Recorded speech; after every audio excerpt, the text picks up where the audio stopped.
Welcome back. Let's start with one of the more disappointing shares on the JSE, Mondi, which is now going really big indeed in a push to mop up the market, a £5 billion deal to create an £11 billion monster packaging group. Are you both sold? What, paper again? No, not paper, boxes. You need Okay, boxes. Okay, boxes. just think about this. Yeah. The boxes are the in real life equivalent of your Amazon purchase, right? Listen to this. Old people selling me boxes. Wow. Yeah, I'm definitely not investing in that one. We thought it was a good company, but it just doesn't deliver. Yeah. What have you got in front of you? A sweetie pie box? No, but what was it going to be held everybody in the world makes these. You know, there is no moat in making boxes. Okay, so is that why Mondi is doing a deal that's, practically its own sized market cap to basically mop up capacity in the market? And scale, and hopefully make sure that those... You haven't got the pricing anymore. You know, you can't get the pricing. So we always thought from the good old Manampak days that this was ideal when an economy was expanding by the packaging companies. It hasn't worked for 30 years. So now what they do is they buy it, they're buying out a competitor, which removes some pricing pressure. They close down some plants and they pay £5 billion. It's still a commodity at the end of the day, and there's still going to be pricing pressures, and they still have to fight that old school, capacity problem of manufacturing. Yeah, because you look at impact. They've just moved away from paper as best they can. They do the stuff that the fruit gets exported and well, that's good for Mondi, but hey, I don't know, man. Yeah, I'm giving up on those businesses. I think all of those old economy stocks, I'm getting rid of. But look, gold had its day in the sun. Maybe paper will too. Yeah, but have a look at gold shares. You can never take that away from any industry. The cycle will go into their favor, but when? And I don't want to put money there when there's so many opportunities out there. The booze companies, the smoking companies, the packaging companies, gone. Yeah, but you still need all these things. No, you don't. Yes, you do. I'm rubbing off of him very nicely. You're saying you don't need a drink, you don't need the thing that the drink comes in. Yeah, but what I'm saying is go into a bottle store and you look and you say, which wine should I buy? And you see, geez, I don't know. Which whiskey should I buy? Well, you can't see the Diageos, you can't see the Brown Formans, you can't see any of those, the Pernod Ricard. Exactly. You see, so those kind of companies, you can't get your product in front of everybody. Smoking, have you ever seen a smoker? They go down to the 10th basement. You can see, why are you pressing -10? Oh, I'm going for a smoke. Noted. Okay.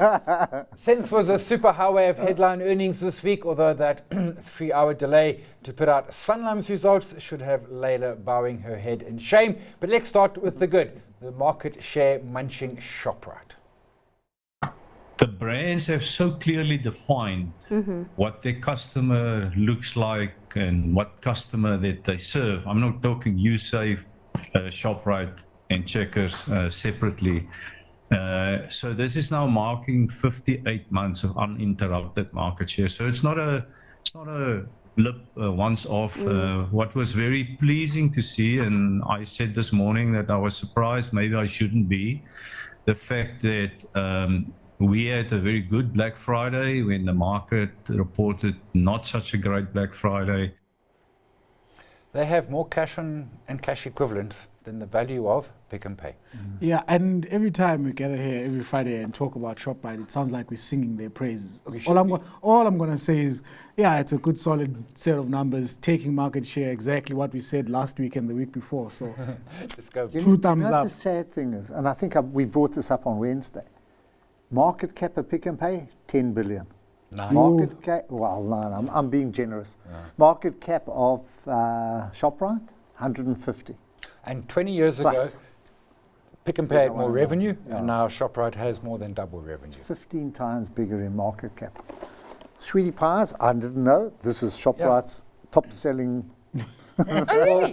Partly because they give you a free one on your birthday. Yeah, there you are. If you're a super saver smart shopper, what's their thing called? Extra. Whatever. You go swipe your card. So I go there and I get my sweet, and I go to the sweetie with my one sweetie pie, and I swipe and I walk out with a free. And your other sweetie pie. But how cute is this? They were knock it out, and they're doing 8 billion in capex, which is again, what their market cap of. If we think of where they are relative to where Massmart, Spar, Look, it's fallen by the wayside. You know, it's still. I'm pretty sure if you combine all of those market cap, they're not even half of what. Yeah. Not even close. Not even. Yeah, close. not even I mean, half of what. a Shop. fraction. And we never thought Peter Engelbrecht was going to be the man. I know. Whitey Besson, he's gone. That's the end of Yeah, ShopRite. remember, it was a real proper 18-month wobble. Whitey's writing books which are very interesting. Peter's just continuing to grow profits. Yeah, taking it up a notch. Well, ye of little faith, Bidvest has not had an easy time of it, either at the hands of the market or, the economy, but you can't keep quality down. It was a tough 6 months. So let me just start by saying that the operating environment is tight. And I think you alluded to it. We're in a high inflation environment. We're in an environment where wage inflation is exceeding CPI. We've got high interest rates. It's a highly competitive space. But I would probably say that our results are made up of 4 key drivers. So the first being strong new business wins, both in South Africa and in our offshore operations. And I think the teams have really done well. Sure. And she just described a very hard operating environment. This is the house that Joffrey built. And where you have to give him credit is that he laid the foundation, he laid the ethics, he laid a culture which has continued upward. Yeah. Because Mpumi came from there. She was educated she was there. grown from within the system. And they are doing, the number of acquisitions, and I forget the rand value now, they're just a bit smaller. None of these going and buying like the biggest paper company in the world. Just small little bolt-ons here and there, adds up to billions and just, comes to the bottom line. Yeah. So, she's the third. Joffrey, there was Lindsay, Ralphs, now Mpumi. They continue. Anyone own the stock? Yeah, we No, I don't. No, I don't. But you remember when they separated, I went Bidcorp. You went Bidcorp. Happy with my decision and sold Bidvest. I think you needed that because you had 2 MDs, CEOs that had to be split and 2 businesses that had. And they were separate businesses. There was a clean break between the two. And it's clear that you have created value from both companies, and that was the right definitely, there definitely was value creation. There was a need for separation. Well, actually, you have to doff your cap to private sector SA, hands tied behind its back, boots of concrete, Greta Mantasha leering over your shoulder, and still manage to grow. Take Curo, for example. Parents make incredible sacrifices to give their children the best possible opportunities in life, and we are humbled by the extent to which parents trust us with their children and have done so in trying times.